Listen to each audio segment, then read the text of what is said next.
सिंधी आखाणी दिल जो नातो भाग 21। रमेश फोन ते ॻाल्हायो।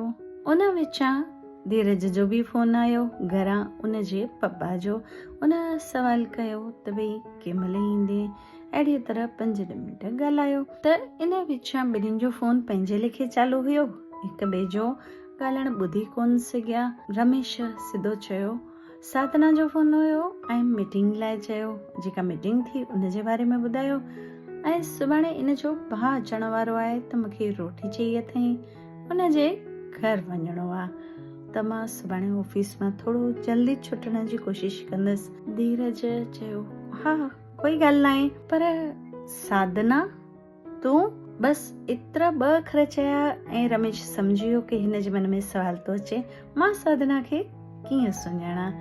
तंहिं ते रमेश क्लियर कयो हा धीरज, मां ऐं साधना गॾु पढ़ंदा हुआसीं ऐं काफ़ी सुठी दोस्ती। मां तोखे हिन बारे में कुझु ॿुधाए कान सघियो आहियां छो त पाण एतिरो मिलिया न आहियूं ऐं टाइम जो बि कटोकटी थींदी आहे त भुलिजी वियो आहियां शायदि।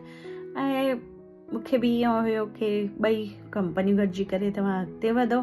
साधना जो बि नेचर ख़बर आहे, बिल्कुलु बि सिफारिश में या कुझु परिचय ज्यादा हुजे इन जे बारे में इनखे कान वणंदो आहे।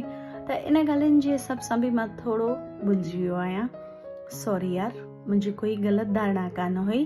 तंहिं ते धीरज बि चयो ठीकु आहे। तंहिं ते रमेश पुछियो कंहिंजो फोन हुयो धीरज? तंहिं ते धीरज चयो पप्पा जो फोन हुयो।